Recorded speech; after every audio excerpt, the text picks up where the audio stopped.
अस्सलाम वालेकुम दोस्तों, मैं हूं Majid Khan and you are watching Majid Khan Milotech. तो दोस्तों, आज की वीडियो में मैं आपको दिखाने वाला हूं कि रिपट गन किस तरह काम करता है। जब हम इससे रिपट लगाते हैं तो ये किस तरह लगता है। तो दोस्तों, ये हमारे पास एक रिपट गन पड़ा हुआ है, आपको नज़र आ रहा है।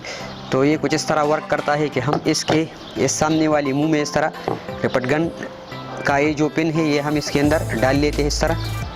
और ये हमारे पास एक चादर का पीस पड़ा हुआ है, तो मैं इस पर आपको मतलब एक्सपेरिमेंट करके दिखाता हूँ कि ये चिपकता किस तरह है, ये रिपट पिन किस तरह चिपकता है। तो ये इस तरह मैंने इस सुराख में रिपट गन डाल दी, रिपट गन का ये पिन मैंने डाल लिया इधर।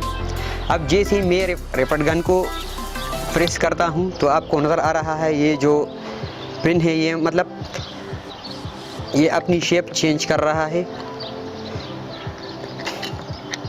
आपको नज़र आ रहा है।